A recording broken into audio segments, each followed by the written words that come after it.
앞에 목마른 예배자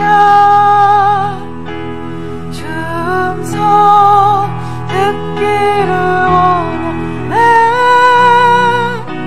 주 얼굴 보기를 원하네. 성령 하나님 이곳에 가득한 주님을 높이며 경배합니다.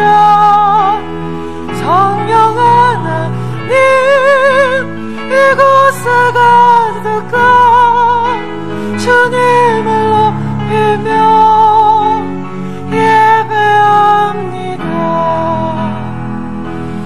모든 짐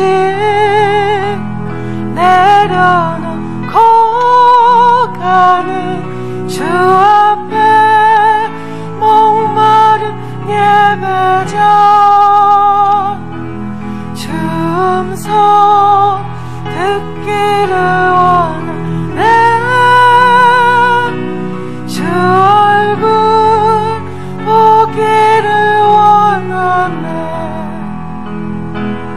모든 짐 내려놓고 가는 주 앞에 목마른 예배자 주 음성 듣기를 원하네. 주 얼굴 보기를 원하네. 성령 하나님 이곳에 가득한 주님을 높이며 경배합니다. 성령 하나님 이곳에 가득한 주님을 높이며 예배합니다.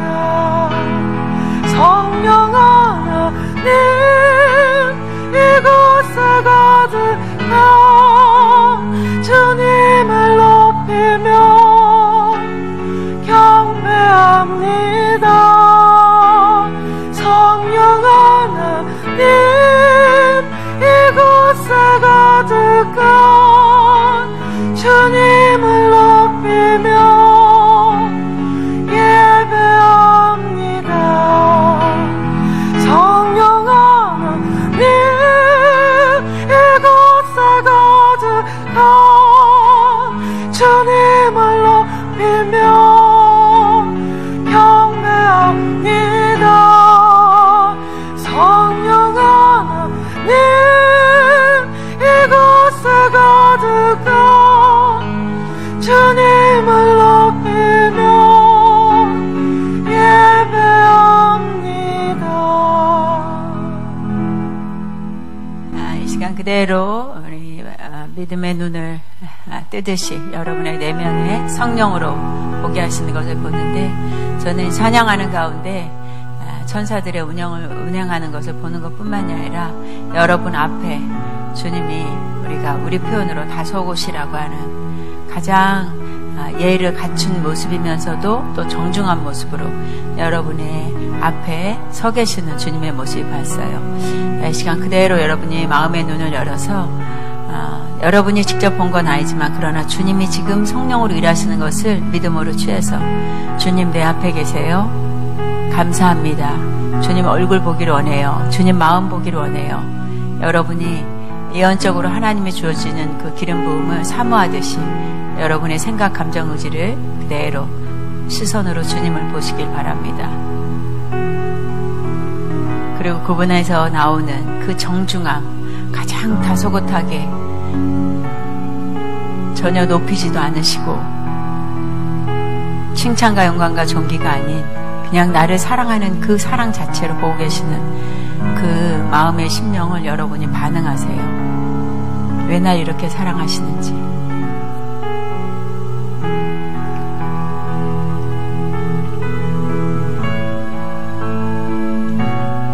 그리고 그 그 안에서 주님이 하시고자 하는 내용들을 여러분이 마음으로 지금 주님이 내게 이걸 말씀하시는 것 같다. 이렇게 하시는구나. 지금 계속 주님은 얘기해요. 내 생각인가가 아니라 주님으로. 그리고 여러분은 최상으로 이렇게 주님의 종기가 여러분의 종기가 되시도록 기름 부어주는 모습이 보입니다. 세상에 어떤 것하고 비교하시면 너 하나를 위해서 내가 왔다라고. 그리고 내 영화를 너에게 입혀준다고. 왜요라고도 물어보는 자가 있어요. 영어로. 주님이 답해주기를 원한대요. 왠지.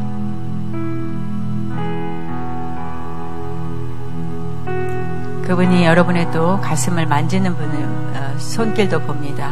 다는 아니에요. 그러나 가슴앓이 했던 그 가슴을 우리가 배앓이를 할 때 엄마가 또 할머니가 배를 쓰다듬으면서 그 아픈 부위를 그 온기로 씻겨내듯이 주님이 그렇게 가슴을 이렇게 쓰다듬는 모습도 보입니다. 그대로 느끼면서 나를 위한 시간이라고 믿음으로 고백하고 그냥 영을 열어서 그대로 보세요. 그리고 느끼시고 들으세요.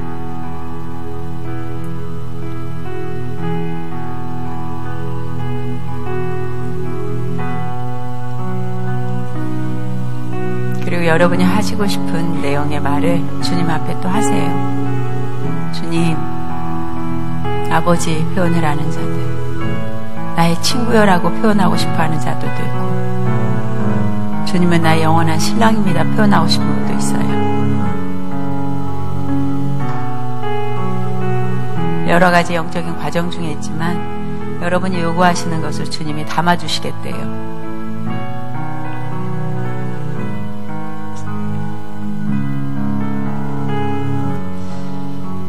예언의 기름이 더 부어질지어다. 만상과 계시가 임할지어다. 2021년도 학기를 통해서 허락하신 주님의 선포의 말씀을 우리가 어제 들었고 또 기도했습니다. 이들에게 가까이 계신 주님의 눈빛과 마음을 볼 수 있도록 항상 그분의 시선과 음성 앞에 쓸 수 있도록 계속적으로 더 기름 부어질지어다. 이곳이 그런 장소이오니 만끽하게 하시옵소서. 충만하게 기름 부어져라. 충만하게 기름 부어질지어다. 예언의 기름 부음으로 주님이 직접 가서 안수하시옵소서. 계시와 환상으로 안수하시옵소서. 더 깊이 아버지의 마음을 알 수 있도록 안수하시옵소서. 주님이 직접 기름을 부으시옵소서. 내가 나사렛 예수 그리스도 이름으로 하늘의 영계 안에서 천사들은 내려와 이들의 머리에 기름을 부으며 이들의 생각 감정을 예수의 피의 능력 안에 주님과 연합되는 시간으로 풀어질지어다. 오 주님 감사합니다. 더 임하시옵소서. 더 임하시옵소서.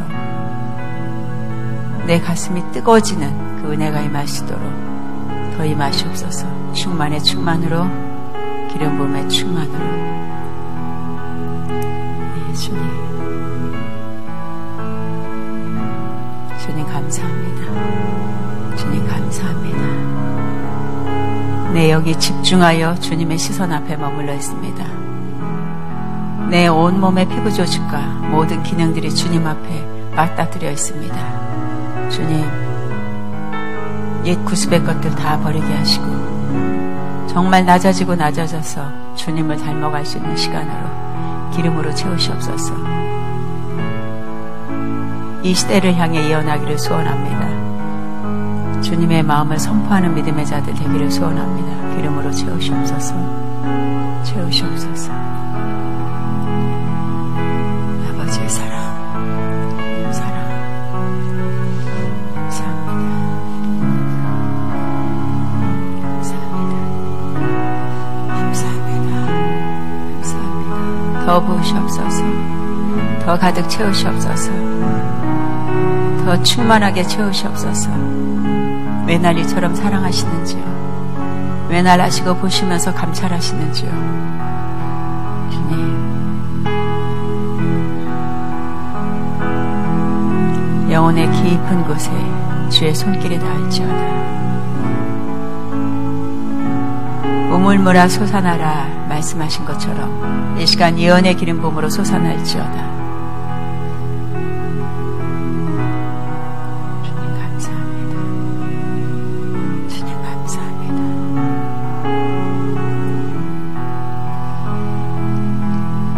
감사합니다. 주님 감사합니다. 감사하면서 기도합니다. 아멘. 이 시간 여러분 메모지에 노트에 지금 보여진 환상 환하고 반 가로치고 본 거 느낀 거 짧게 적으세요. 그리고 내 마음에 이랬다 적으세요. 그리고 또 집에 가서 그걸 다시 조용한 시간에 다시 열어서 이 시간에 임했던 그런 성령에 있는 것들을 또 기도하면 여기서 더 그 다음으로 또 말씀하시고 보이는 게 들릴 거예요.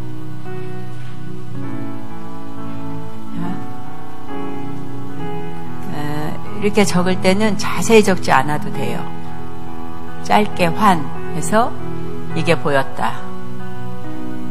들려지는 것도 조금은 우리가 미백을 남겨놓듯이 좀 남겨놓으세요. 그리고 그걸 가지고 여기에 이게 더 있었지.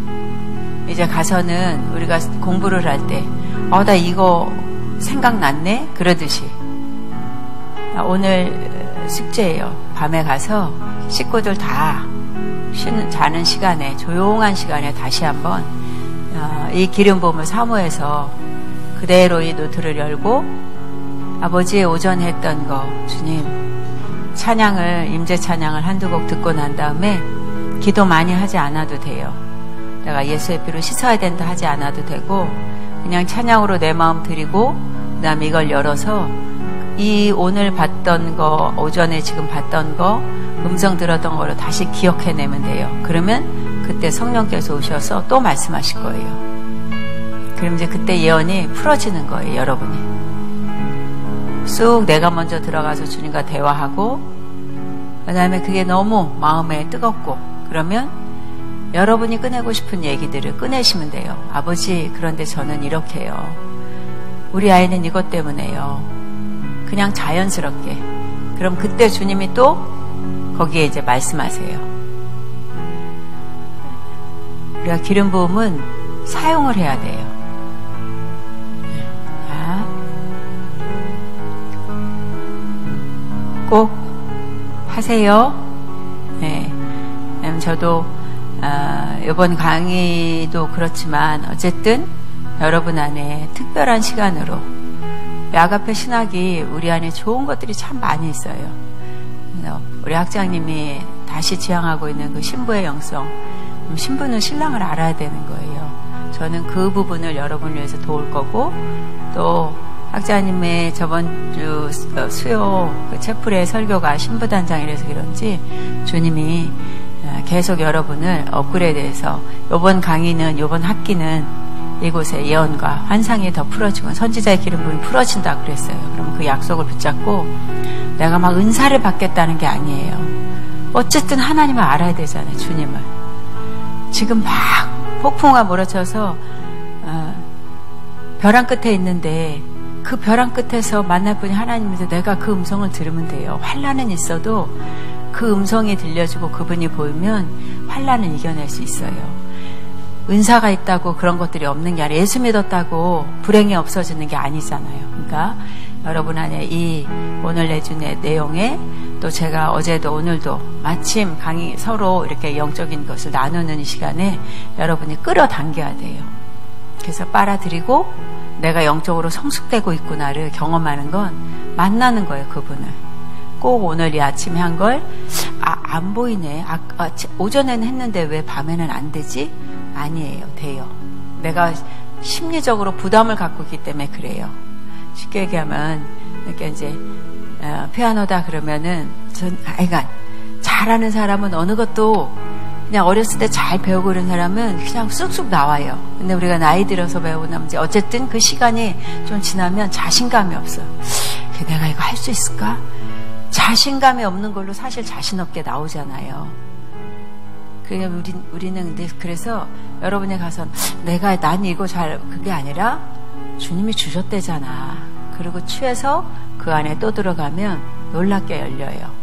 그래서 여러분이 서로를 위해서도 그렇고 같이 중보기도가 그래 기도해 줄까 하나 깊이 기도해서 하나님의 마음의 음성을 듣고 그래서 영적 전쟁을 치러도 넉넉히 치러내는 무슨 무기를 가지고 써야 될까 고민되지 않고 이때는 이 무기를 써야지 정확하게 꺼내 쓸 수 있는 그런 예언의 기름 부음이 여러분에게 부어지기를 소원하고 또 그렇게 계속 훈련해 나가겠습니다.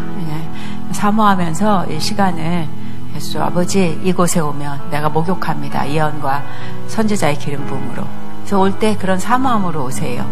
그러면 한 학기 동안도 여러분의 영이 많이 성숙되고 또 정말 하나님 앞에 어떤 거라도 쓰임될 수 있는 여러분으로 갖고 나가실 걸 믿습니다. 네, 말씀 보겠습니다. 사사기 1장. 사사기 1장. 사사기 1장. 1절부터 7절입니다. 사사기 1장. 1절부터 7절. 같이 한 목소리로 봉독합니다. 시작. 여호수아가 죽은 후에 이스라엘 자손이 여호와께 여쭈어 이르되 우리 가운데 누가 먼저 올라가서 가나안 족속과 싸우리이까? 여호와께서 이르시되 유다가 올라갈지니라. 보라, 내가 이 땅을 그의 손에 넘겨 주었노라 하시니라. 유다가 그의 형제 시므온에게 이르되 내가 제비 뽑아 얻은 땅에 나와 함께 올라가서 가나안 족속과 싸우자. 그리하면 나도 내가 제비 뽑아 얻은 땅에 함께 가리라 하니 이에 시므온이 그와 함께 가니라. 유다가 올라가매 여호와께서 가나안 족속과 브리스 족속을 그들의 손에 넘겨주시니 그들이 베색에서 10,000명을 죽이고 또 베색에서 아도니 베색을 만나 그와 싸워서 가나안 족속과 브리스 족속을 죽이니 아도니 베색이 도망하는지라. 그를 쫓아가서 잡아 그의 엄지손가락과 엄지발가락을 자르매 아도니 베색이 이르되 옛적에 70명의 왕들이 그들의 엄지손가락과 엄지발가락이 잘리고 내가 내 상 아래에서 먹을 것을 줄 터니 하나님이 내가 행한 대로 내게 갚으심이로다 하니라. 무리가 그를 끌고 예루살렘에 이르렀더니 그가 거기서 죽었더라. 아멘. 유다가 올라갈지니라 라는 말씀으로 함께 은혜를 나눕니다. 이 본장은 여호수아가 죽은 후 1절에 여호수아가 죽은 후 그래서 이렇게 본문이 시작되는데요. 이스라엘 각 지파가 가나안에 정착하게 되는 정적인 어떤 과정을 보여주는 이 사사기 1장입니다. 물론 가나안 정복은 여호수아에 의해서 이미 완수되었어요. 그리고 각 지파별로 토지도 분배된 상태이기도 합니다. 그러나 이스라엘 백성들이 그 땅을 완전히 장악하고 정착하는 데 물리적인 군사력이 있어서나 조직력의 통치 구조문에 있어서나 아직까지 미성숙한 상태임을 보여줍니다. 즉 그 말은 가나안 땅에는 이스라엘이 정복하지 못한 강력한 원주민들과 미정복자들이 많이 남아있다는 것을 전제하에 이 사우로 유다를 올려보내는 내용이 나오는데, 자, 강력한 원주민들과 미정복자들이 남아있다가 어디냐면 여호수아 13장 2절에서부터 7절을 봅니다. 여호수아서 13장 2절에서부터 7절, 13장 2절에서부터 7절에 보면 같이 봅니다. 시작.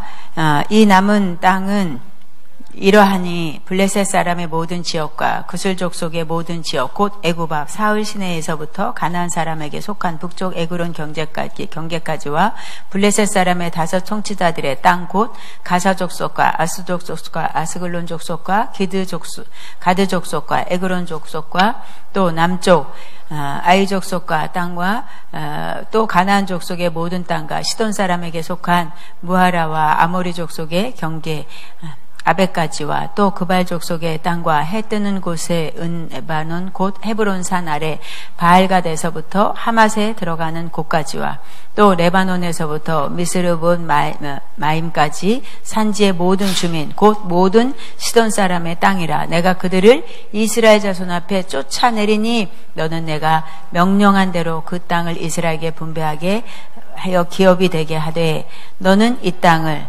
9지파와 므낫세 반지파에 나누어 기업이 되게 하라 하셨더라.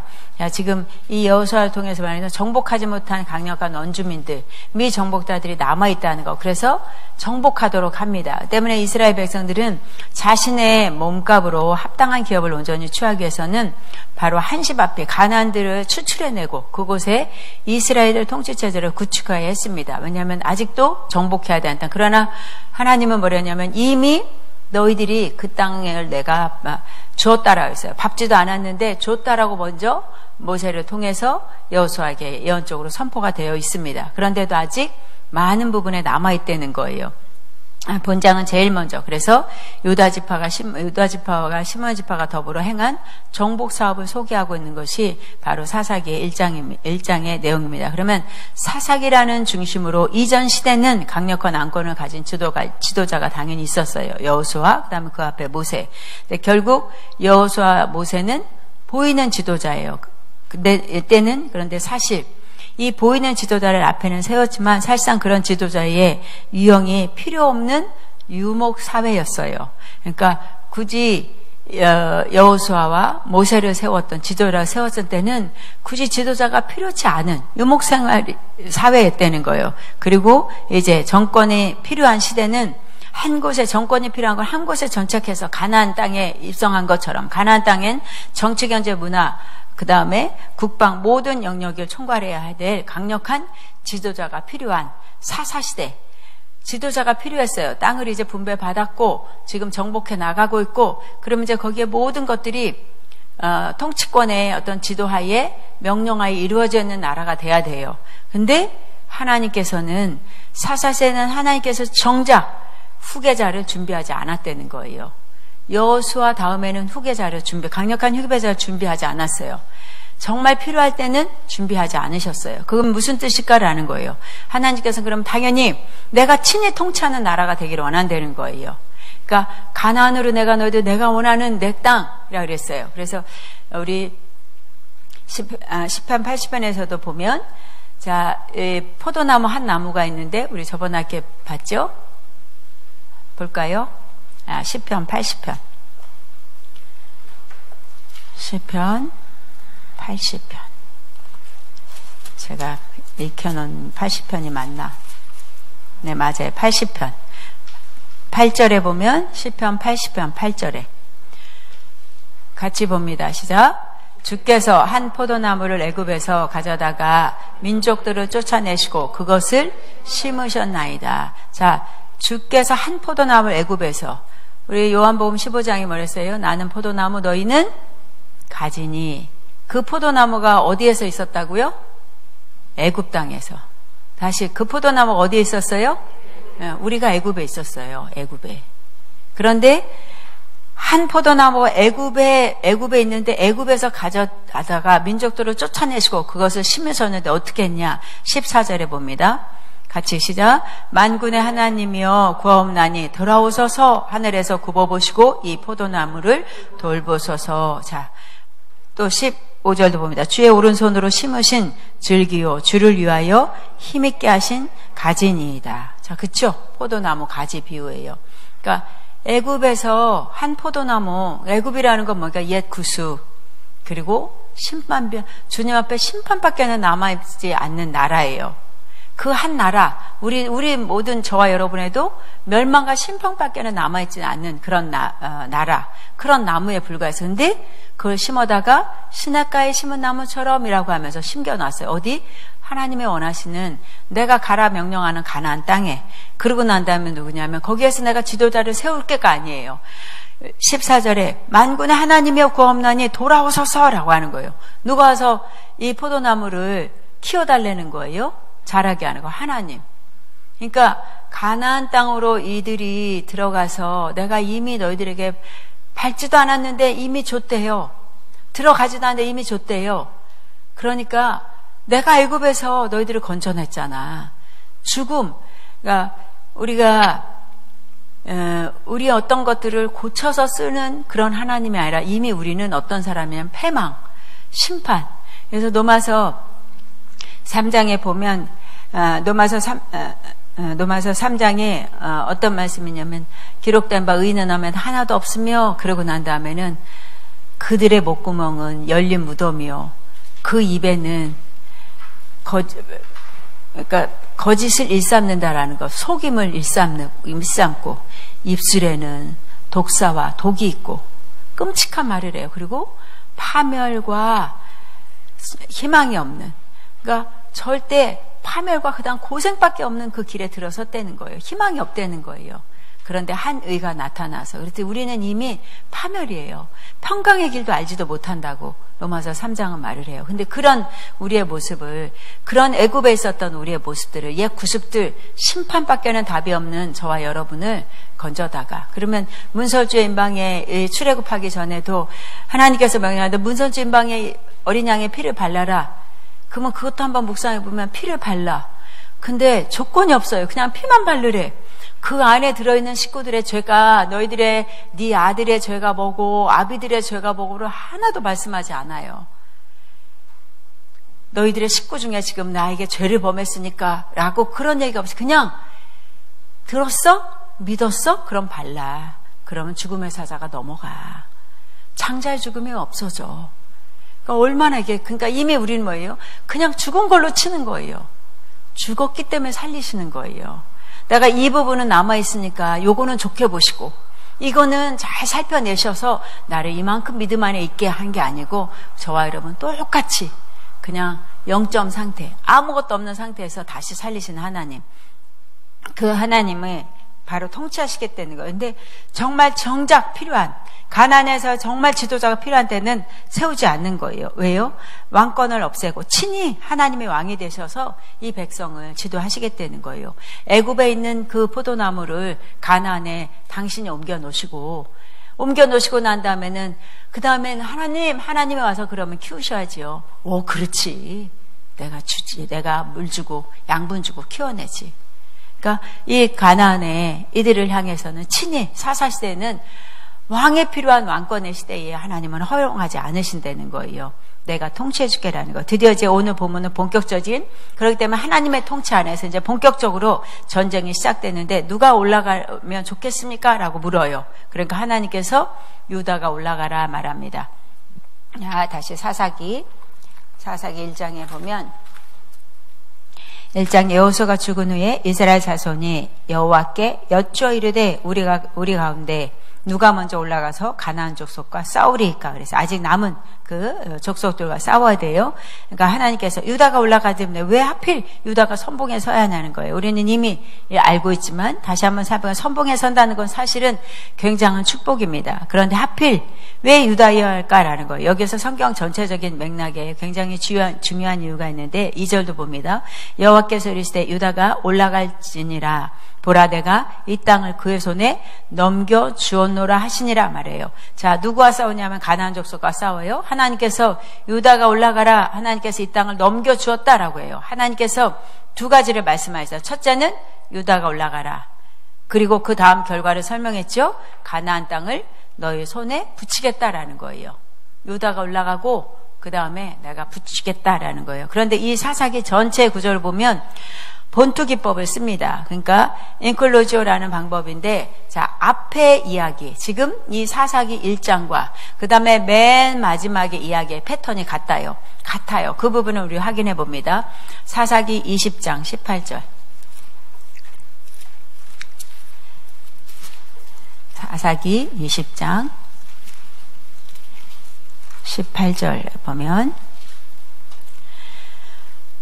같이 봅니다. 시작. 이스라엘 자손이 일어나 베델에 올라가서 하나님께 여쭈어 이르되 우리 중에 누가 먼저 올라가서 베냐민 자손과 싸우리까 하니 여호와께서 말씀하시되 유다가 먼저 갈지니라 하시니라. 자, 여기서도 유다가 먼저 가래요. 1장의 패턴과 같아요. 누가 먼저 올라가서 누가 싸우리까? 그러니까 누가 올라가 하면서 유다. 여기 근데 하나 바뀐 게 있어요. 자, 바뀐 것은 1장에서는 누가 싸우도록 되어 있습니까? 1장에서는 가나안 족속과 싸워요. 그런데 20장에 와서는 누구하고 싸워요? 베냐민. 베냐민은 다시 말해서 뭐예요? 요셉의 형제지요. 그러니까 다시 말해서 이스라엘의 어떤 위치냐라는 거예요. 지금 정복하고 또 정복해서 다스려야 되는 권세를 받은 이 이스라엘 백성들이 가나안 족속과 싸우는 것은 마땅한 거예요. 전쟁은 여호와께서 강한 주님이 이미 준 땅이기 때문에 싸워서 취해야 되는 거예요. 순종하면서 그 땅을 정복해 나가는 거예요. 근데 20장에 와서는 사사기 20장에서는 앞에의 그 맥을 이어가는 듯한데 여기서 싸우면 어디로 가냐? 요셉의 동생의 뿌리인 바로 성명들 유다가 올라가는데 누가 싸우냐면 자기 형제하고 싸우는 거예요. 그러니까 하나는 1장에서는 그 전쟁의 대상이 가나안 원주민이었고 20장에 오니까 형제와 싸워요. 그러니까 1장에서는 그 결과는 승리를 담보하지요. 자, 내가 너에게 줬다, 이기게 한다라고 약속을 했어요. 그런데 여기에서는 어떻게 하겠다는 담보가 없어요. 그냥 올라가라고만 했어요. 누가 올라가리까? 그러니까 그냥 올라는 가. 근데 여기서 내가 너에게 이기게 해주겠다, 취하게 하겠다는 말이 없어요. 그러니까 또 20장 23절도 한번 보겠습니다. 23절에 보면 이스라엘 자손이 올라가 여호와 앞에서 저물도록 울며 여호와께 여쭈어 이르되 내가 다시 나아가서 내 형제 베냐민 자손과 싸우리까니 여호와께서 말씀하시되 올라가서 치라 하시니라. 자, 치라고만 했고 그 결과에 대해서는 말씀하지 않아요. 그러니까 베냐민에 대해서 어떤 수식어가 붙어 있냐면 내 형제, 이 차이가 굉장히 큽니다. 앞에는 마땅히 취해야 되는 족속과 싸움을 붙이셨어요. 그런데 뒤에는 형제인데 올라가기는 올라가는데 그 다음에 전혀 거기에는 앞과 뒤의 패턴이 이렇게 표현이 차이가 나는 걸 봅니다. 그러니까 1장은 전쟁의 대상은 가나안 원주민이고 그런데 마지막에는 형제가 싸우게 되는. 그러면 확인이 자연스럽게 되는 건 뭡니까? 이 가나안의 역사는 갈수록 이들이 가나안으로 들어가 하나님의 명령 앞에 정복되어 가고 있지만 그럼에도 불구하고 이들은 가나안의 역사를 갈수록 좋아지는 것이 아니라 이들이 하나님이 원하는 땅으로 감에도 불구하고 그 나라로 감에도 불구하고 엉망이 되어지는 느낌을 우리는 볼 수 있는 거예요. 중요하게 인식하기는 내용입니다. 하나님의 원하시는 땅이었으면 하나님의 말씀 앞에 순종하면서 하나님의 뜻하신 바 하나님의 왕국을 이뤄가야 되는데 점점점 자기 형제와 싸우고 있고 그 형제와 싸움 앞에 누가 올라갑니까? 너가 올라가 쳐. 근데 거기에는 승패에 대해서는 말씀도 안 하시는. 그러니까 이들이 지금 이렇게 타락의 모습을 드러내고 있는 것이 사사기를 통해서 보내는 거. 그러니까 먼저 전체 흐름이 어떻게 흘러가는가, 사사기 역사는 점점 혼돈과 혼란으로 빠져들어가고 있다는 것이 우리가 이 역사를 통해서 보게 됩니다. 그러니까 보이지 않는 하나님을 섬기는 데에는 이 백성들이 여호수아가 얘기했죠. 이제 마지막 그 유언처럼 하는 설교 앞에 아니 너희들은 실패할 거야. 누구를 섬길지 선택해라. 이 가나안이냐 아니면 하나님이냐. 우리는 나와 내 집은 하나님을 섬기겠다 결정했다고 선포를 해요. 그때 백성들이 다 뭐라 했어요? 우리도요. 그런데 아니 그래 해놓고서는 아니 니네 실패할 거야. 그렇게 여호수아 예언처럼 실패하고 말아요. 그런데도 불구하고 이 역사가 절망적일 수 없는 것은 결국은 그런 참혹한 실패 역사를 통해서 온 민족의 가슴 한복판에 이제 참된 왕을 사모하게 되죠. 진정한 왕이 누구일까를 이제 그들은 사모하게 됩니다. 그리고 그 진정한 왕에 대해서 사모하면서 알아가게 됩니다. 그래서 제일 먼저 올라갈 지파가 유다 지파였어요. 희미하지만 왜 유다 지파가 올라가야 되는가를 살펴보면 그러면 왜 유다 지파를 통해서 호를 주실 예수 그리스도가 오시기 때문에 라는 것을 우리는 알고 있습니다. 그러니까 근본적인 성경을 통해서 우리가 좀 더 살펴보는 내용 앞에는 창세기 37장 26절을 보겠습니다. 왜 유다 지파였는지 37장 창세기 37장 26절.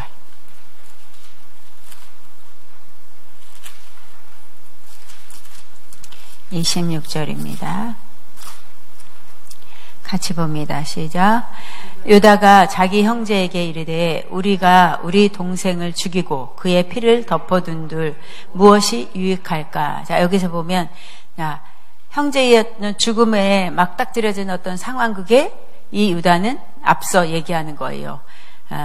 우리가 동생을 죽이고 그 피를 덮어둔들 무엇이 유익할까? 앞서 그 죽음의 앞에 그는 그 죽음을 가로막는 옳지 않다라고 하는 말을 꺼냅니다. 형들을 찾으러 온 요셉이 형들이 평소에 이제 앙숙을 푸고 있는 그대로 폭발이 됐죠. 그리고 이참에 손을 보자 웅덩이에 넣어서 채색 옷을 벗겨서 그러고 할 때 유다가 자기 형제에게 우리가 동생을 죽이면 이라고 표현합니다. 그러면 자 유다는 예수 그리스도의 모형에 담아진 요셉을 살려냅니다.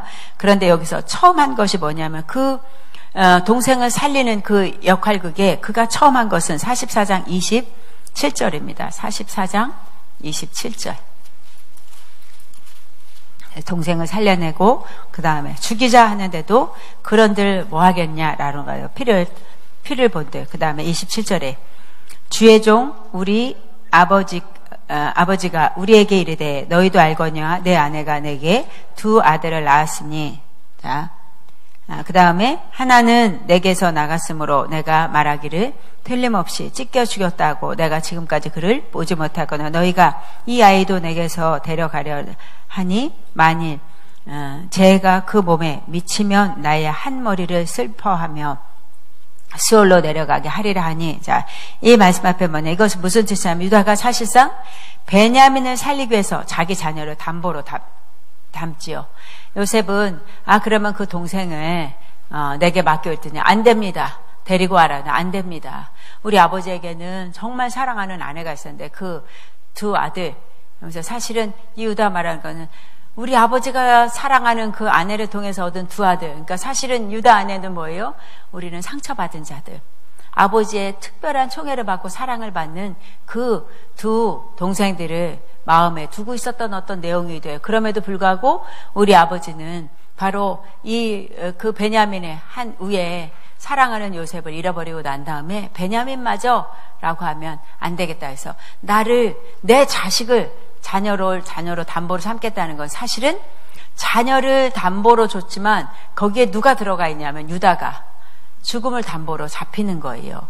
비록 자기의 자녀를 맡겨놨다는 것은 특별하게 부모는 그 자녀에 대한 어떤 것은 더 그러니까 아브라함이 이삭을 모리아산으로 갈 때 내가 죽는 게 낫지라는 어떤 그런 마음처럼 이 아들을 맡긴다는 건 자기의 죽음의 갑절을 거기다가 맡겨놓는 거예요. 그러니까 유다는 결국은 영적으로 보면 예수 그리스도의 예표를 하고 있는 거예요. 그래서 유다를 통해서 다윗의 자손 그 다음에 예수 그리스도 오실 계보를 만든 것처럼 결국 죽음을 담보시키는 거예요.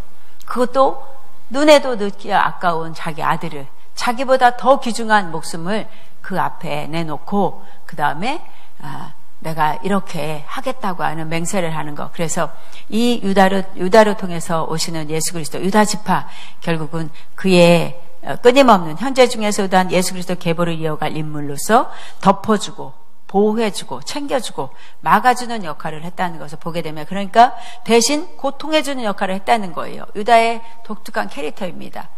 유다는 또 이 야곱에게는 네 번째 아들이에요. 르우벤이 있었고 근데 네 번째 아들인데 사실은 장자 역할을 하고 있는 거예요. 그래서 사사기 초입에서도 누가 먼저 올라가냐면 유다가 먼저 올라오라고 하는 겁니다. 그것은 성경의 전체적인 맥락을 주 앞에 보면 유다는 유다 지파를 통해서 이 인류를 구원할 예수 그리스도 오셔야 하는데 언제나 첫 열매처럼 앞전에 세워지는 모든 무거운 짐을 대신 져주는 역할을 하는 것이 유다였기 때문에 유다를 통해서 지금 하나님은 올라가게 하는 거예요. 또 창세기 49장 유다에 대해서 하나만 더 봅니다. 야곱의 마지막 유언 속에 창세기 49장 9절에서 10절 유다는 사자 새끼로다. 내 아들아 너는 움킨 것을 찢고 올라갔도다. 그가 엎드리고 웅크림이 숫사자 같고 압사자 같으니 누가 그를 범할 수 있으랴.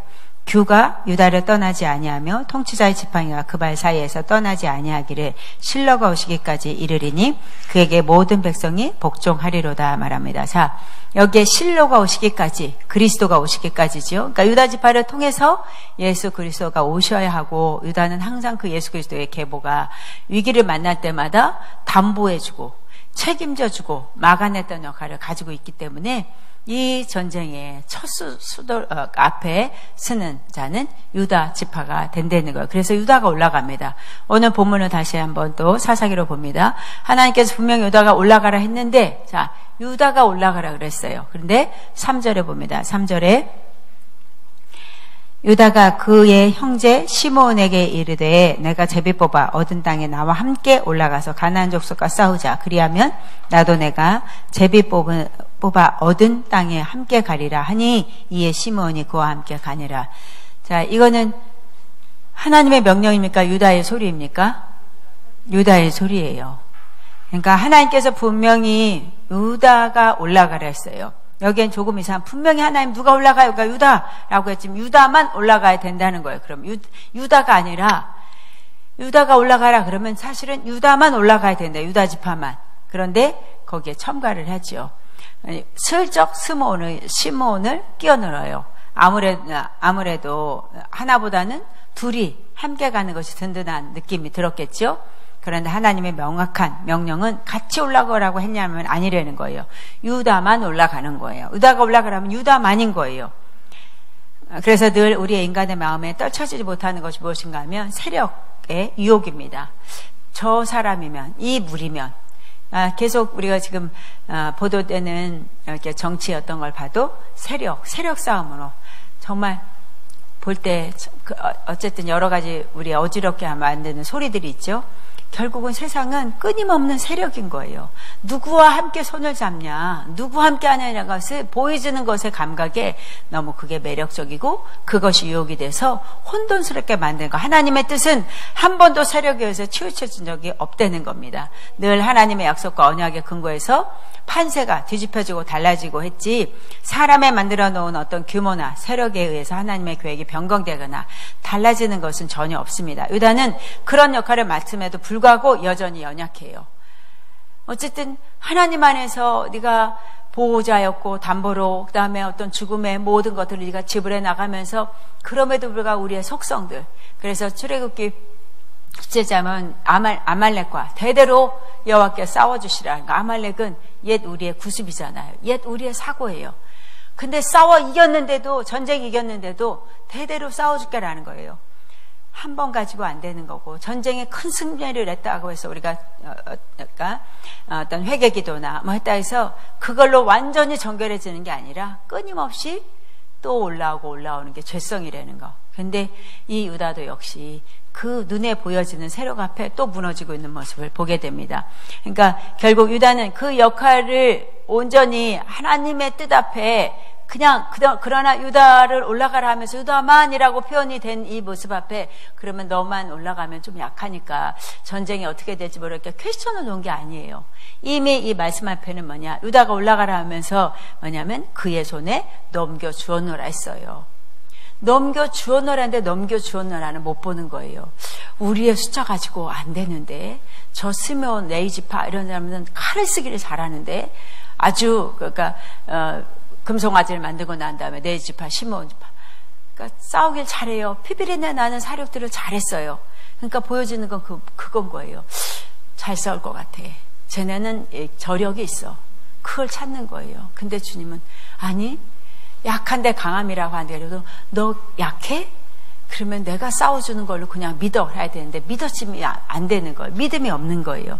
우리에게는 계속 그런 유혹이 있다는 것을. 그래서 사실은 우리 안에 유다의 영성도 있지만 또 한편으로는 뭐예요? 유다 속에 있는 옛 구수. 그러니까 유다의 시아버지의 그러니까 다말이 결국은 며느리가 임신을 하고 난 다음에 죽여오려는데 아니요, 아버님의 아이, 그렇게 표현하면서 네가 옳구나, 네가 옳다라고 표현을 하죠. 그러니까 흉악한 어떤 걸 했는데도 네가 옳다는 건 뭡니까? 너는 오실 메시아를 기다리는 이 유다 지파를 통해서 다윗의 혈통이 와야 되고 다윗의 씨를 통해 예수 그리스도가 오니까 이 다말은 결국은 어떤 남녀 간의 추한 어떤 행위가 아니라 내 몸을 통해서 유다의 이 지파를 통해서 유다의 피를 통해서 나와야 되는 혈통들 끊어지지 않기 위해서 했는데 그 다음에 유다가 듣고 나면 옳다. 그러니까 우리의 약함과 허물과 여러 가지 부적절한. 왜 그러면 씨를 낼 수 있도록 세 번째 아들까지 주지 못했어요? 성경이 말하죠. 혹시나마 또 그 며느리를 통해서 내 아들이 죽음을 당할까봐. 둘을 그 여인을 통해서, 그러니까 그 여인의 죄가 아닌데도 그 여인에게 들어가면 죽는 거예요. 이제 그런 인식을 갖고 차마 못 죽겠는 거예요. 또 이 셋째 아들.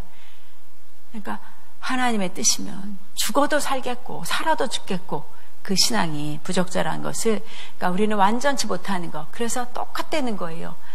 똑같이 우리의 약함과 부적절함을 이 유다를 통해서도 봅니다. 그래서 4절에 보면 우리 유다가 올라가매 여호와께서 가나안 족속과 브리 족속을 그들의 손에 넘겨주시니 그들이 베색에서 10,000명을 죽이고 말합니다. 여기서 분명히 시므온 데리고 올라갔는데 유다가 올라간다고 합니다. 하나님 시선에는 시므온은 아니에요. 그러니까 유다가 올라가며 여호와께서 가나안 족속가라 했어요. 시므온도 지금 같이 갔는데 시므온은 성경 기자가 쑥 빼요. 성령으로 써진 건데 시므온은 빼요. 그러니까 그림자 가치도 여기지 않는 거예요. 나는 유다만이었어. 그러니까 시므온은 아무리 가서 싸움을 해도 그래 네 공로를 인정하고가 아닌 거예요. 그러니까 뭐예요? 사람만 애쓰는 거예요. 하나님은 아닌데 자기만 수고하고, 시므온 집안은 굳이 갈 필요가 없었어요. 왜냐면 하나님 인정하지 않는데. 근데도 가요. 그때도 거기에서 어쨌든 승리를 하죠. 하나님이 약속한 대로. 근데 시므온은 전혀 칭찬도 잘했다 뭐도 없이 그냥 거기서도 아프고 다치고 그랬겠죠. 그러니까 우리의 내면 안에 하나님의 뜻이, 이거는 좀 그런데 결과는 하나님이 이루어간다는 것을 보게 되면, 결국 말씀에서 보면 시므온은 아니라는 것, 시므온은 하나님은 올라가라고 한 대상이 아니라는 것. 또 한 군데 더 보면 8절에도 봅니다. 8절에 유다 자손이 예루살렘을 쳐서 점령하여 칼날로 치고 그 성을 불살랐으며, 여기서도 유다 자손만 나와요. 그렇죠? 당연히 시므온 같이 했어요. 그냥 뒤에 숨어서 피해 다닌 사람들이 아니었어요. 같은 사륙을 했는데도 유다에 대해서만 얘기하지 시므온은 전혀 그 이름조차도 드러내지 않습니다. 또 19절도 보겠습니다. 19절도 보면 여호와께서 유다와 함께 계셨으므로 그가 산지 주민을 쫓아내었으나 골짜기의 주민들은 철병거가 있으므로 그들을 쫓아내지 못하였으며, 여기서도 유다와 함께 계셨으므로, 시므온과 함께 계셨다는 말이 없어요. 그냥 지나가서 읽혀지는 내용들이지만 우리의 내면을 잘 살펴봐야 되는 메시지이기도 합니다. 철저하게 어떤 것이 하나님 앞에 순복하는 것인가. 주님이 하기는 하면, 우리 이럴 때 있죠. 주님 앞에 뭔가 쌓여져 왔어요. 그럼 아버지 합니다. 하긴 해요. 그런데 이제 하긴 하는데 똑같이 이렇게 내 마음이 이랬는데, 이럴 때 같이, 사실 우리는 수없이 그런 내 소리를 덧붙여서 이 유다처럼 나는 버거운데 그러면서도 같이 우리 해서 영광을 돌리자. 이게 하나님의 뜻인 것 같았는데 하나님은 그쪽에 있는 영광을 안 돌리시고 있다는 거예요. 그러니까 괜히 수고하게 만들고 나는 또 뭐예요? 어느 부분은 불순종이 되는 거예요. 주님이 말씀하신 그대로 온전히 주님의 뜻 앞에만 온전히 순수하게가 아니라 섞여지는 모습으로, 그런 뭐예요? 반쪽도 아닌, 어떤 것도 아닌. 그런데도 하나님은 하나님이 하게 하시고 하는 일에는 어쨌든 간에 치료되시는, 승리하게 하시는 그 주님을 봅니다. 그러니까 알고 여기서도 시므온 아니고 유다만 계속. 그럼 이것이 하나님의 인식과 인간의 굵은 차이라는 거예요. 우리 볼 때 하나님의 인식 세계, 우리의 차이. 그래서 우리가 신앙생활 속에서 항상 함께 한다는 것도 사실은 유혹일 때가 있을 수도 있다는 거예요. 그냥 나 혼자라면 혼자, 또 무리를 지게 하다면, 그래서 이런 분별력도 우리가 세밀해져야 되는 겁니다. 그러면 이런 분별력에서 세밀해지기 위해서는 어떻게 해야 돼요? 막 그거 가지고 아니라 우리가 학습하고 훈련하는 것은 아까도 말했듯이 예언적으로 더 기름이 부어줘야 돼요. 쉽게 얘기하면 유다가 올라가라고 했는데 유다의 심령 안에 더 기도하면서, 아버지 제가 그런데 부적절해요. 우리만 올라가기는 힘겨워요. 시몬하고 같이 가면 안 될까요? 그렇게 이제 기도는 시작이 돼야 되지요. 그러니까 그 기도 속에서 그래? 그럴 거야? 그런데 내가 그 다음 얘기를 들어야 되는데 그냥 올라가는데 같이 힘을 합세자. 그러니까 저는 이 내용에서 보면 더 기도해보지. 왜 우리만 올라가게 하신대? 그러면 내가, 너는 그냥 앞에만 나가. 우리 열왕기에서 보면 지금 막 전쟁의 어떤 그런 게 침입자들이 오고 있어요. 그래서 막 떨고 있어요. 근데 게하시의 눈을 열어서 보게 하잖아요. 봐라, 불 말고 부은 말고 하면서 전쟁은 여호와께 속한 것. 그러니까 결국은 우리 눈에 보이는 숫자하고는 하나님 아무 소용없다는 거예요. 그거 뭘로 가냐? 기도로 가는 거예요. 그렇지만 기도하면 아버지 가겠습니다. 저만 갑니다가 아니라 그대로 토설하는 게 우리가 주님과 그 의식 발견해서 이건 동으로 가면 몇 미터 가면 이게 아니라 그분의 마음을 알아가는 게 우리가 예언적인 기도인 거예요. 그대로를 풀어내면 돼요. 왜 유다만이에요? 시몬과 같이 가면 안 돼요? 레위지파와 같이 가면 안 돼요? 이런 물음을 했어야 돼요. 그러면 왜라는 그 부분 안에 말씀하셨을 건데 유다 지파들이 더 하나님의 마음을 듣기는 들었지만 더 자기의 내면 안에 약함을 토설해내고 하나님 앞에 도와달라고 그러면 아니 내가 너의 눈을 열어서 보게 할게. 천군 천사를 호위하는 것, 하늘의 군대 장관 너와 싸워주는 것, 그렇게 보고 들을 수도 있는 것을, 그렇죠? 그러니까 우리는 이 부분을 훈련해야 된다는 거예요. 그래, 이렇게 놓치지 말자. 유다처럼 우리에게는 쉽게 지나가는 말이지만 우리는 예언적인 삶과 예언적인 행동을 하는 것은 늘 주님 앞에 대화하는 거예요. 무서워요. 무서움을 얘기하는 거예요. 그러면 주님이 차분하게 그 다음에 그걸 보호할 수 있는, 또 보완할 수 있는 어떤 방법, 지혜를 우리에게 허용하는 것을 봅니다. 많은 부분에 저는 기도를 할 때 그런 부분으로 혼자는 힘겨워요. 그래서 또 그걸 그대로 토설해요. 그럼 주님이 한참 후에 그러니까 내가 이렇게 할 거고, 그러니 내 마음이 편안하구나. 위로하시는 거예요. 유다가 이제 혼자, 유다 지파만 올라갈 때 지금 무척 두려우니까 시몬을 초대했어요. 함께 하자 그랬어요. 그런데 거기에서 하나님의 용맹함과, 그 다음에 하나님의 불말고, 예를 또는 하늘의 군대 장관을 기도하면서 봤다면 아무 겁이 없지요. 자, 우리 횃불을 들고 가자. 그 다음에 나팔을 들자. 그렇게 하면서 당당히 갈 수도 있는데, 이런 부분이 놓치는 부분들, 우리는 이런 실수가 없도록 계속적으로 더 깊은 곳으로 우리의 내면들을 토설하고 그분의 마음을 알아가야 될 것입니다. 그럼 자, 이제 이쯤에서 이제 12지파의 배치도를 보는데, 유다 지파가 아래쪽, 그 다음에 시므온은 그 한복판에 들어가 있어요. 앞으로 성경의 역사가 계속 흘러갈수록 이 시므온 지파는 지지부지한 면모를 떨쳐내지 못합니다. 그냥 희미하게 없어져요. 그 야곱의 아버지의 예언대로 그냥 이렇게 사라지는, 흩어지는 지파로 됩니다. 이 모습 앞에 그러면 이제 복잡한 구도가 하나 나면 이 전쟁 이후 두 개의 이야기가 등장을 합니다. 자, 유다 지파가 올라갔어요. 그리고 시몬과 같이 갔지만 시몬은 사라지지만 그럼에도 이제 이 전쟁에 두 이야기가 나요. 4절에 어마어마한 전쟁을 치렀어요. 10,000명을 죽였다고 표현하고 있고, 그 다음에 5절 6절도 봅니다. 또 베색에서 아도니 베색을 만나 그와 싸워서 가나안 족속과 브리 족속을 죽이니 아도니 베색이 도망하는지라 그를 쫓아가서 잡아 그의 엄지 손가락과 엄지 발가락을 자르매라고 했어요. 자, 전쟁의 복잡한 어떤 구조 속에 어쨌든 전쟁을 치러내요. 그런데 여기에 두 가지의 이야기가 등장을 하면서 아도니 베색은 가나안의 한 족속의 왕, 베색의 왕이에요. 그런데 그가 유다 지파가 올라와서 전쟁하는 과정에 체포가 됩니다. 그리고 그가 붙잡혀서 뭘 잘려요? 엄지 손가락, 엄지 발가락이 잘려요. 이것은 무슨 뜻인가? 잘랐다는 것은 잘랐다는 무기를 사용하지 못하도록 엄지손가락 하나를 자른 것입니다. 그리고 또 엄지손가락이 잘랐다는 것은 전혀 기동력을 사용하지 못한다는 의미를 같이 보면 돼요. 그러니까 엄지발가락, 엄지손가락이라는 것은 결국은 이렇게 발이라는 것은 자신이 가야 되는 어떤 길의 행로를 제재를 받게 하는 거고, 또 손가락에는 무기를 든다든지 힘을 쓴다든지 권력을 행사할 때에 그 가지고 있는 무기들이 그 손에서 유효하게 사용되지 못하도록 힘을 빼는. 근데 전쟁에 상당한 기동력을 제압하는 것은 가장 효과적인 방법들로 이들은 그렇게 사용해 왔어요. 엄지손가락, 엄지발가락. 근데 이것은 과연 이런 방식이 하나님의 방식일까라는 거예요. 하나님이 하는 방식이냐는 거예요. 엄지발가락, 엄지손가락을 자르는 것이.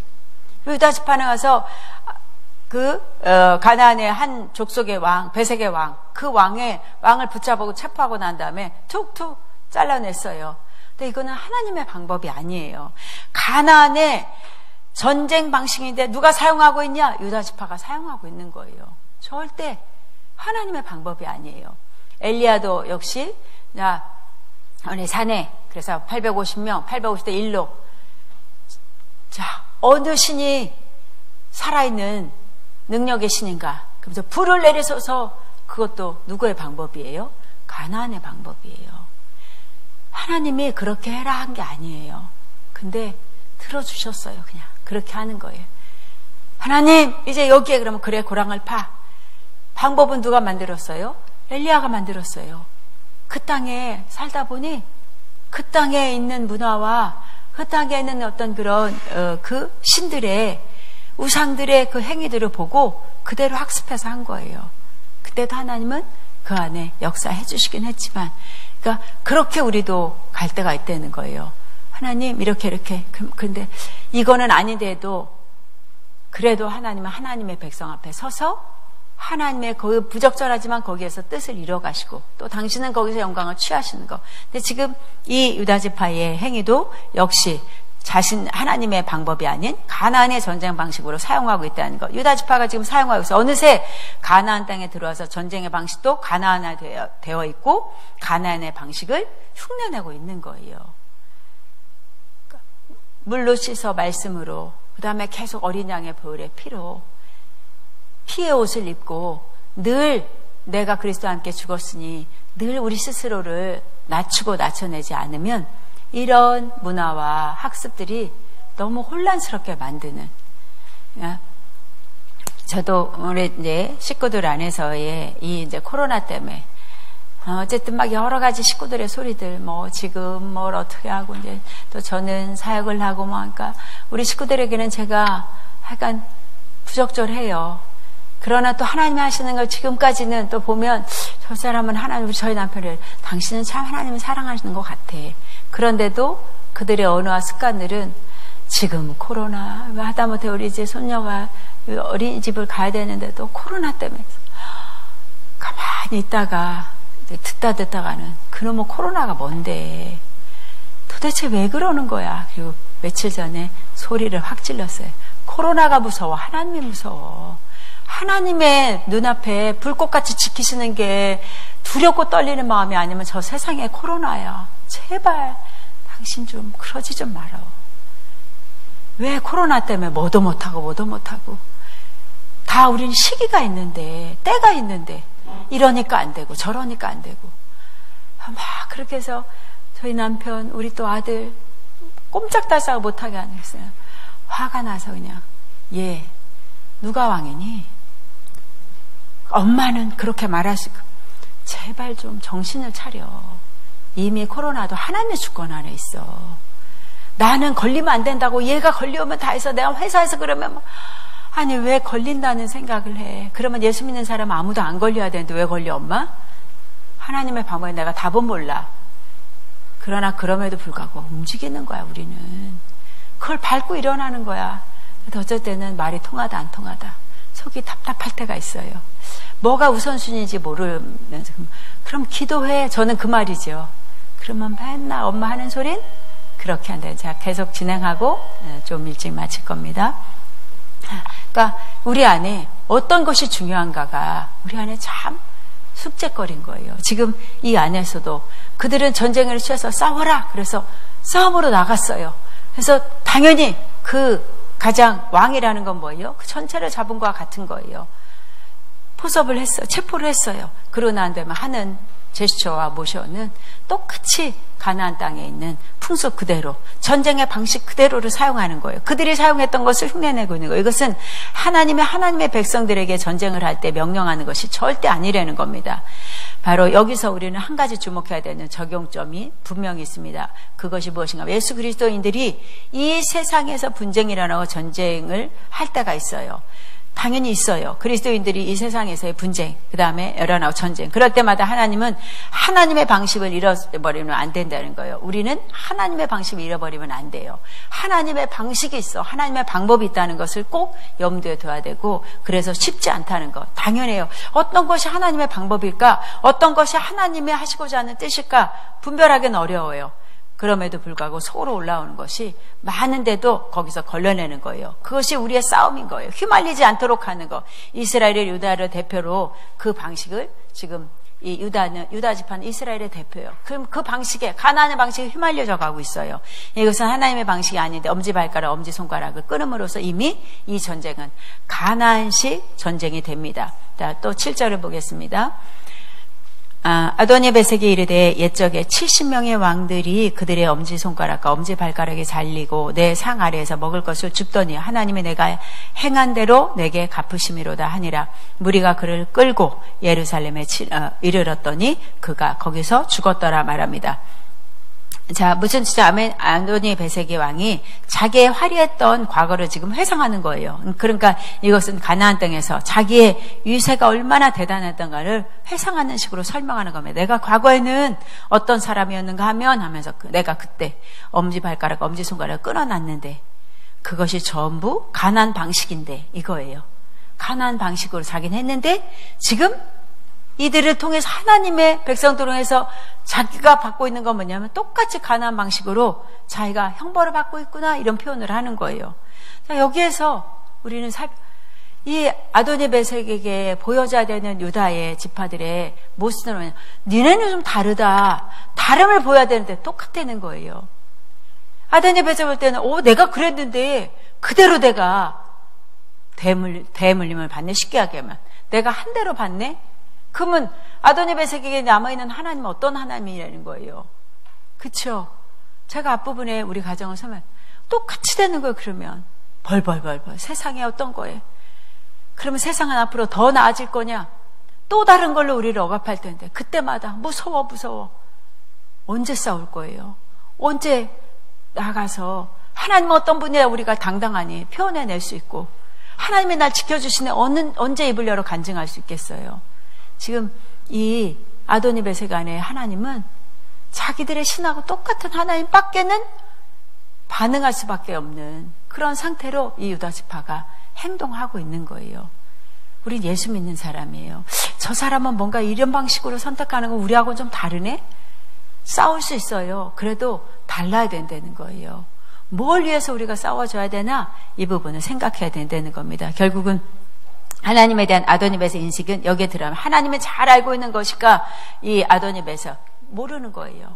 결국 본인이 알아야 되는 것은 우리의 신들의 그 역할과 같다는 거예요. 하나님은. 그 중에 하나의 신으로 또 들어가는 거예요. 절대적이고 유일하신 분임이라는 것을 인정되도록 해야 되는 모습 앞에 그들은 또 무너집니다. 이 이야기는 하나님이 어떤 분인가를 설명해내는 장치입니다. 그리고 이 이야기는 이 가나안 땅에 앞으로 싸움을 해들어가면서 점령한 이스라엘 공동체에 실질적으로 주는 메시지입니다. 물론 가나안의 원주민들에 대한 메시지도 있어요. 그런데 아도니메섹은 하나님에 대해서 인식이 잘못되어 있다는 거예요. 왜냐하면 그렇게 반응하고 있는 유다 지파를 통해서 보는 건 하나님의 인식에 대해서 그리고 또 그가 경험한 것 니네 하나님이 이렇구나라고 표현을 하고 있는 것. 그러니까 하나님에 대해서 아도니메섹 자체가 잘못 인식되어 있는 것뿐만이 아니라 또 하나님의 백성을 통해서 경험하는 건 그렇게 인식에 화답이 되게 만드는 거예요. 우리의 신앙도 우리 가족 안에 보여지는 것도 우리 주변에도 정말 예수 그리스도 믿음의 다름이 표현돼야 됩니다. 그래서 뭔가 우리 안에는 색달라 저기는 뭔가 달라라고 표현돼야 되는 것이 우리의 신앙의 행위의 모습입니다. 그의 인식은 무자비하고 형벌을 주고 징계 많은 하나님으로 당연히 이제 알게 되는 거예요. 무자비하다. 내가 무자비하듯이. 아파지자 내가 그랬는데 라고 했어요. 무자비하게 한 것을 자기의 어떤 걸 과거를 보면서 흐뭇하려면 흐뭇 나도 그렇게 살았는데 너네도 그 정도밖에 안 된다는 거예요. 형벌을 주고 징계만 주는 하나님. 하나님은 그런 하나님이 아니라 아무리 이방이라도 기준은 정확합니다. 언약 안에 들어오면 하나님은 자비를 베푸시고 긍휼히 여기시고 용서하신 하나님이라는 거. 그런데 여기까지는 아도니베섹에게 알림이 되지 못했고 또 그렇게 인식시켜주지 못했다는 거예요. 그래서 그는 예루살렘에 끌려가서 죽었다는 말은 거기서 그냥 자연사했다는 말입니다. 왕이니까 직결 처벌은 안 했던 것 같아요. 그래서 자연스럽게 새끼 밥은 주고 자기 시간이 다 돼서 죽음을 맞이한 겁니다. 또 하나 이야기가 유다의 지파의 그 전쟁 속에서 드러납니다. 하나의 파 11절을 봅니다. 거기서 나아가서 드빌의 주민들을 쳤으니 드빌의 본 이름은 기랴세벨이라 말합니다. 자, 갈렙이 기랴세벨을 점령하기 위해서 공지를 하라 한 내용입니다. 누구든지 기랴세벨을 점령한 자에게는 내 딸, 내 딸이 하나 있는데 그 딸을 주겠다, 아내로 주겠다 얘기해요. 이때 누가 나선가 하면 약속의 거대한 퍼포먼스로 운니엘이 등장을 합니다. 이 운니엘은 사실상 앞으로 펼쳐진 사사시대의 첫 번째 사사가 됩니다. 13절에 봅니다. 13절에 보면 갈렙의 아우 그나스의 아들인 운니엘이 그것을 점령하였으므로 갈렙이 그의 딸 악사를 그에게 아내로 주었더라 말합니다. 악사를 아내로 주었어요. 그러니까 악사를 아내로 주었는데 출가할 때 자기 아버지에게 이 갈렙에게 악사가 구하는 게 있죠. 밭을 구하자 하고 그 다음에 나귀에서 내리는 모습을 봅니다. 자, 14절에 보면 14절에 악사가 출가할 때에 그에게 청하여 자기 아버지에게 밭을 구하자고 나귀에서 내림에 갈렙이 묻되 내가 무엇을 원하느냐 하니라고 했어요. 그러니까 이제 출가를 한다는 건 이제 자기가 살아야 되는 남편의 어떤 그 고향으로 가는 거죠. 땅으로 가는 거죠. 아버지에게 그러면서 밭을 구해요. 그럼 밭을 구하자 하고 난 다음에 나귀에서 그냥 어떤 떨어지듯이 내려왔어요. 근데 갈렙이 묻되 무엇을 원하느냐라고 했어요. 이것은 사실 오역이 된 내용입니다. 원문에서 보면 내가 원하느냐 표현이 아니고 내 소원이 있으면 이야기해봐라 이 표현이 아니에요. 더 정확한 표현은 그 말이 아니라 무슨 일이냐라고 물은 거예요. 근데 이 번역 부분에서는 이렇게 이제 오역이 됐어요. 그러니까 원하느냐가 아니라 무슨 일이냐 물은 거예요. 그런데 이것을 더 심하게 온역하면서 그 다음에 15절에 이르되 내게 복을 주셔서 아버지께서 나를 남방으로 보내시니 샘물도 내게 주셔서 하매 갈렙이 웃셈과 아랫셈을 그에게 주었더라 말합니다. 이 이야기의 전체의 얼결이 이렇게 된 겁니다. 기럇 세벨을 점령해야 하는데 조건을 걸었어요. 점령하는데 갈렙이 그러면 이 조건을 걸 때 갈렙은 개인의 일이냐 하나님의 언약의 범주냐? 당연히 하나님의 언약의 범주 안에 들어가 있어요. 기럇 세벨을 이 갈렙에게 줬어요. 그러니까 근데 그 땅은 점령하기 너무 힘든 거예요. 그래서 딸을 걸면서 자기 하나 있는 딸을 걸면서 내가 아내를 줄 테니 이를 점령해서 승리를 거두는 자에게 내 딸을 주겠다라고 하는 거예요. 그래서 그대로 승리를 해옵니다. 여기서 누구죠? 금방 운니엘이 그것을 점령하여서 운니엘이 점령을 해요. 근데 이 모든 것들이 갈렙의 소원이 아닌 하나님의 소원이었어. 하나님의 뜻이었어요. 왜냐하면 내가 너에게 줬다라고 했으니까. 그 땅 줬다니까 정복해내는 거. 하나님의 뜻이었어요. 그래서 길앗을 점령한 자에게 내 딸 이사를 주겠다. 나서서 운니엘이 싸워옵니다. 그냥 가는 것보다 그러면서 이제는 결혼을 하고 난 다음에 그냥 가는 것보다 우리가 밭을 구하자. 근데 밭은 받았어요. 근데 밭을 받고 나니까 가나안은 유목사회가 아니라 이미 농경사회예요. 농경사회니까 굉장히 요구되는 것은 뭐냐? 자, 상식적인 요구인데 밭만 있으면 되는 게 아니라는 거예요. 밭만큼 물이 있어야 되는데 근데 이 악사가 구한 밭은 남방 네게부 쪽이라고 표현을 해요. 그쪽에는 물이 없어요. 밭은 받았는데 물이 없는 땅인 거예요. 땅 자체가. 그러니까 밭만 있어가지고서는 어떤 소출도 생산할 수 없으니까 그래서 밭을 그냥 나귀에서 떨어 내려지듯이 그냥 훅 자신이 내려와서 밭을 구해? 그런데 아니 더 구해야지. 밭만 있으면 안 되지. 그러니까 상식에서는 정확히 맞는 거고 그리고 침노하고 있는 거예요. 하면서 15절 맥락 보면 그 남방에 물 없는 내백의 쪽. 그러니까 아버지가 듣고 난 다음에 그러면 물 없이 밭 갈 수 없으니까 그래. 그러면서 갈렙 윗셈과 아랫셈을 그에게 줍니다. 그러니까 그러면 이 아도니 베셋과 뜬금없이 느껴지는 이 악사와 운니엘의 부부 이야기. 지금 전쟁을 치러 나가면서 그 다음에 아도니 베셋이 왕의 모습이 나왔고 그 다음에 악사와 운니엘의 부부 이야기가 나와요. 우리에게 과연 이 이야기를 통해서 들려주고 싶은 것은 뭘까라는 거예요. 그렇죠? 생뚱맞은 소리처럼 들려지는데 하나는 전쟁이니까 손가락 발가락 그래 그거는 그런다 쳐. 근데 갑자기 있다가 밥 주세요. 그 다음에 물 주세요. 이게 어떤 내용일까? 모든 것을 보면은 그러니까 끝은 어색하게 끼어드는 것 같지만 이 두 가지 이야기는 굉장히 명료한 이야기입니다. 다시 말해서 아무리 이방인이고 아무리 원수의 세력이라도 하나님의 언약 안에 들어오면 생명과 안위를 얻는데 아도니 베셋은 얻지 못했다는 거. 그리고 그 하나님에 대해서 알지 못했다는 거. 그러나 끝까지 저항하고 언약을 거역할 때는 심판과 징계는 당연히 있다는.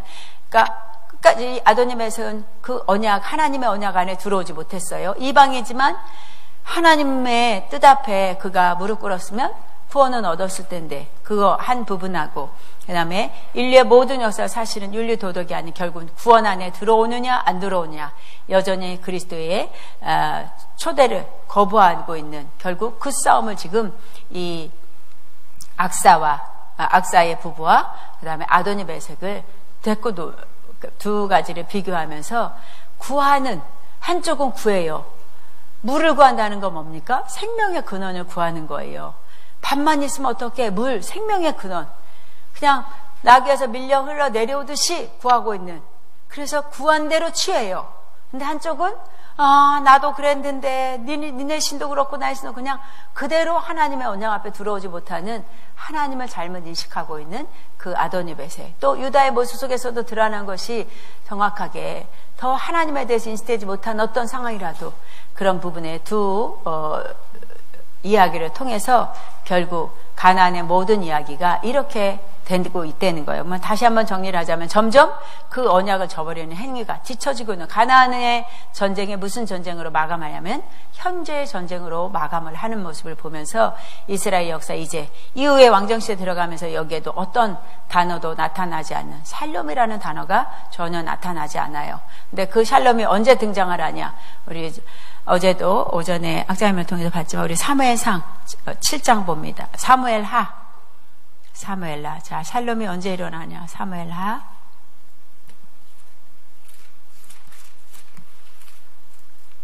7장의 1절에 보면, 여호와께서 주의 모든 원수를 무찌르사 왕으로 궁에 평안히 살게 하신 때에, 자, 이때에, 그러면서 이제 시에 대한, 그 다음에 그 솔로몬을 통해서 영원한 하나님의 나라가 세워질. 그러니까 결국 이 사사시대는 끊임없이 막바지까지 형제의 싸움까지 드러내져요. 근데 여기 주어가 여호와께서라는 거예요. 여호와께서, 그리고 무찌르사 왕으로 궁에 평안히 살겠다는 거예요. 그러니까 다윗을 통해서는 뭐냐면 항상 여호와께서, 하나님께서 그랬더니 하나님이 싸우시고 하나님이 해내셨어 라는 것 앞에 평안을 누린다는 거예요. 이게 가장, 유다가 앞부분에 하나님이, 자, 네가 올라가라, 유다만이라 안 했지만 유다만 올라가라 했던 그 메시지 앞에, 그래요 아버지, 두렵고 떨립니다. 우리 가지고는 수도로는 안 되지만 그러나 넘겨주시다고 약속을 하셨으니 하나님이 싸우시옵소서. 그렇게 고백을 했다면 마지막 이 사사시대를 끝내면서 마지막 형제의 싸움까지는 가지 않지 않았을까. 근데 그 신앙에 반쪽 같은 신앙, 부적절한 어떤 모습들. 근데 다윗은 무엇을 하든지 하나님 여호와 기도하고 하나님의 말씀 앞에 엎드리고, 또 침상을 적셔 띄우는 것까지 자기의 죄를 철저하게 자복하고 회개했더니 하나님의 마음에 합하다고 하는 것 같이, 그게 바로 샬롬을 이룬다는 거예요. 그러니까 이 차이인 거예요. 결국 샬롬은 뭐냐? 주님이 하십니다. 주님이 하실 겁니다. 저는 그저 아버지 차분하게, 아니면 때로는 엎드려서, 때로는 울며 갈게요. 근데 하나님은 하십니다. 그렇게 고백할 때, 내가 지금 비록 눈물골짜기로 지나가지만, 눈물골짜기 지나가는 많은 샘들이 있겠고, 그 다음에 일인비가 너에게 복을 주신다는 시편 84편의 말씀과 같이, 그 복은 뭐냐면 울며 가는 거예요. 때로는 답이 없는 것 같고, 근데 거기에 주님이 샬롬을 보물로 숨겨놓으세요.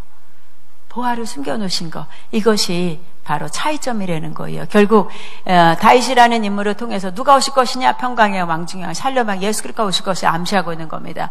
사사시대의 암울한 시대에 지멸과 분쟁과 혼돈으로 가는 것 같지만, 하나님은 다윗이라는 왕정의 시대를 열어서 진정한 그리스도의 희망을 제시하고 계십니다. 그 언약 안에 들어오는 자에게는 어떤 상황 속에서도 생명과 풍성함을 누리지만, 상대적으로 아무리 강성했던 자라도 그 언약 안에 들어오지 않았을 때는 아메도색의 바로 그 모습처럼 샘플이 된다는 거예요. 본인이 아무리 70인의 상하에서 먹었던, 그렇게 누렸던 어떤 시간들이 결국은 예루살렘에 끌려가서 심판의 종말을 맞이하게 되는 것. 이제 한 가지 적용하는 것은 결국 뭐냐, 우리가 삶에 여러 가지 지치고 넘어지고 혼란스러울 때 있어도 어디로 넘어지냐? 십자가 앞으로 가면 된다는 거예요. 아버지, 내가 십자가 앞에서 너무 아파요. 그 십자가를 묵상하면 왜 나를 위해서, 그리고 근데 나도 그만큼은 아니지만 나도 아파요. 근데 거기가 답이라는 거예요. 물과 피를 쏟는 그 현장, 참혹했던 그 현장이 나의 모습 속에서 보면 왜 주님도 나도 이 모습입니까 하는데도 주님은 거기가 샬롬이라고 표현하시는 거예요. 왜냐하면 거기에서 다 이루었다라는 메시지가 선포되기 때문이에요. 예수님이 그 물과 피를 흘리시면서도 뭐예요? 사람들이 볼 때는 멸망이다, 끝이다 하지만 거기에서 예수님은 당당하게 다 이뤘다라고 하는 거예요. 우리가 엎드려지는 그 십자가에 피비린내 나는 것 같은 환경에 무지하게 우리를 치고 있는 것 앞에 그냥 엎드리시면 돼요. 그러면 거기 안에서 내 고백은 뭐예요? 난 못해요. 주님이 하십니다. 근데 거기에 그래 샬롬이다, 이루었다 표현을 합니다. 그래서 사실은 견디는 자가 인내하고 견디는 자가 영광을 봐요. 지금의 눈앞에 지금의 환경 안에서는 아직 우리는 답을 낼 때가 아니야. 아직 진행 중이라는 거. 내 기도 왜 응답 안 돼요? 진행 중이라는 거. 왜 이렇게 기도했는데도 아직 저렇게 저 모양입니까? 난 하고 있다라는 거. 그걸 믿는 거예요. 그러면 그때마다 우리 모습 뭐예요? 십자가 안에서 봅니다. 십자가 안에서 그분의 얼굴과 그분의 온전함을 보게 돼요. 그러니까 베드로로 마무리하자면 베드로가 물에 빠졌을 때에 물 위로 걸어다해서 믿음으로 걸었는데 그 다음에 또 풍랑이 치니까 또 빠지게 되죠. 빠졌을 때 그가 한 얘기는 주여 나를 구원하소서. 그러니까 그것밖에는 주여밖에는 보이지 않는. 근데 주님이 그때 다시 그 풍랑 속에서 그를 끌어올려서 다시 걷게 하는, 2번 걸어요. 한 번 걷다가 빠지고, 2번째는 당당히 그 나를 구원하소서 한 그 구원 앞에 주님을 올려서 주님과 함께 걷게 되는 거예요. 그러니까 여러분의 신앙 안에 끊임없이 주여 나를 구원하소서 언약을 여러분의 심령에 넣어서 매 순간이 하나님의 소리 앞에 엎드려 기도를 주의 이름으로 축원합니다. 네, 우리 말씀을 생각하면서 기도합니다. 하나님, 오늘 오전 시간에 주신 이 말씀 앞에 유다지파를 떠올리고 또 그 유다지파의 부적절한 실수의 모습들, 그리고 또 이방인이 고백하는 하나님의 인식되지 못한 것 혹시나마 하면서 다 비유 말씀을 다시 한번 마음에 새기면서 다시 여러분의 결단 앞에 또 여러분의 신앙을 다시 점검해보는 시간으로 기도합니다. 주여 사랑해주신 참으로 감사합니다. 이 시간에 하나님의 은혜를 믿음으로 바라봅니다. 오직 예수님만 답이십니다. 오직 예수님만 답이십니다. 오직 예수님만 답이십니다.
감사합니다. 감사하며 기도합니다. 아멘.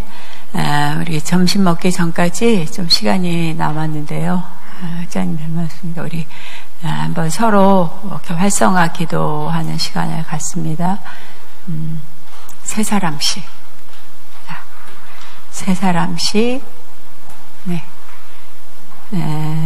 자, 얼른 세 사람씩 모이세요. 자, 너무 가까이는 붙지 말고 자리 많이 저쪽도 비어있으니까 저쪽에도 셋. 흩어져서 셋. 마스크는 당연히 쓰셨으니까 셋. 자, 늘 하던 사람 하지 말고 활성화합니다. 우리 새로 오신 분은 같이 새로운 식구는 떨어뜨려서 네. 잘 아는 사람 말고 잘 모르는 사람끼리 셋이 움직이시고 너무 따닥 붙지 않아도 되고 네. 거리 줘서 말소리는 좀 크게 해주고 네.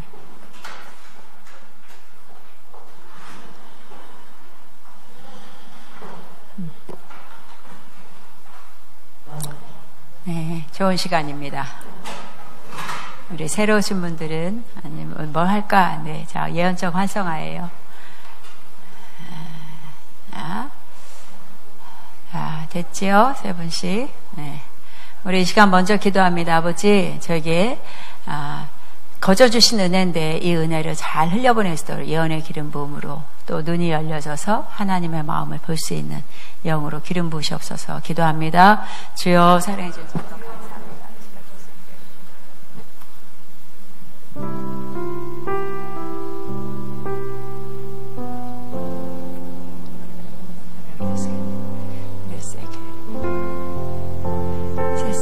정민이는 저기 안에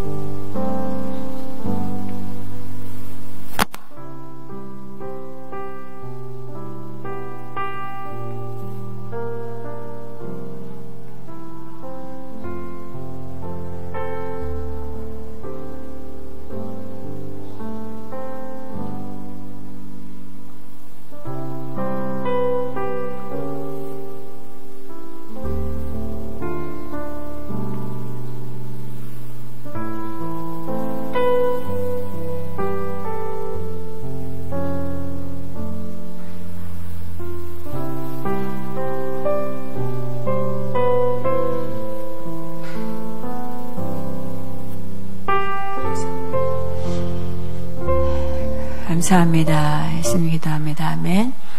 이 시간에는 우리도 그전에 하는 것처럼 한 사람씩 위해서 기도하는데 어제 물두멍의 은혜, 그러니까 기준을 두지 않는 그런 자비, 풍부한 그런 아버지의 그 사랑을 얘기했다 그러면 이 시간에 여러분 안에서 내가 상대를 위해서 기도할 때 하나님의 그 풍부한 자비, 하나님의 사랑이 이분을 통해서 어떻게 하나님이 일하시길 원하고 또 그 사랑이 무엇인가 그냥 무조건 아버지 정말 은혜를 전달해 줄 수 있는 그런 예언적인 그런 부음으로 축복해주고 또 방향성을 어느 분에 이렇게 가야 됩니다 저렇게 합니다. 하나님이 지금 예를 들어서 노란색이다라면 노란색 쪽에서 하나님이 지금 많이 부어줄 때예요.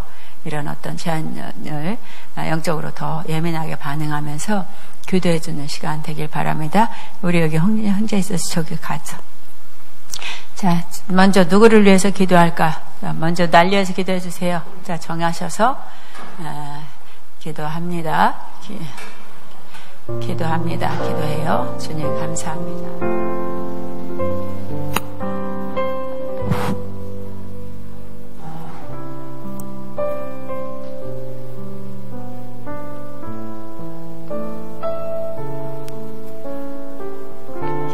자, 한 사람 정해서 기도하세요.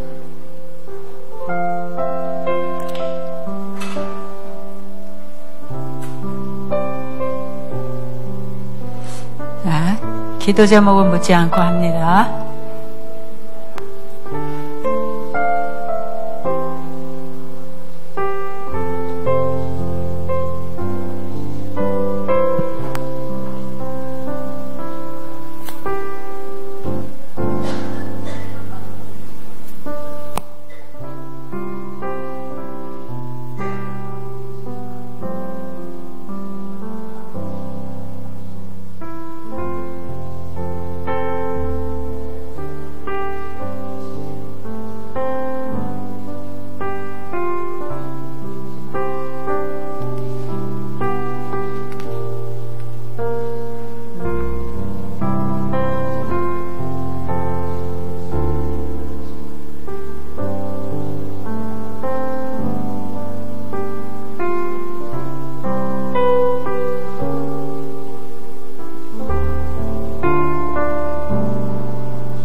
아멘. 자, 전달해 주세요. 네.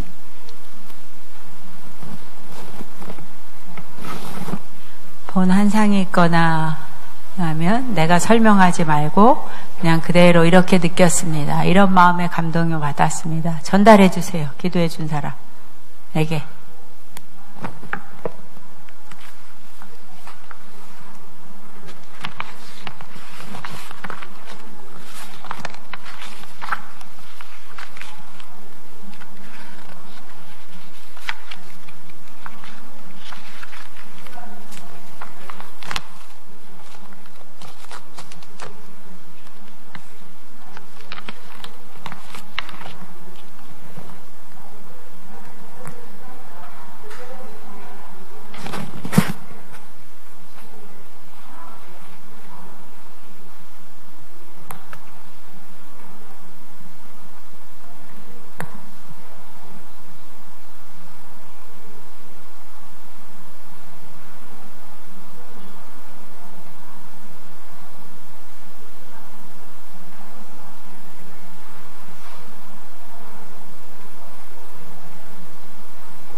다음 분을 위해서도 기도합니다.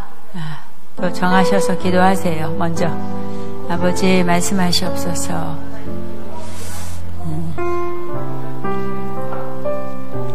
주님, 기도로 주님 앞에 나아갑니다. 성령으로 함께 하시고 성령으로 세우시고 성령으로 말씀하시고 성령으로 다스리시옵소서.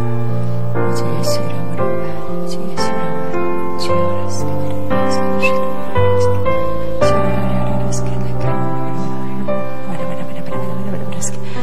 다음 분 위해서 기도하세요.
자, 이제 마무리하겠습니다.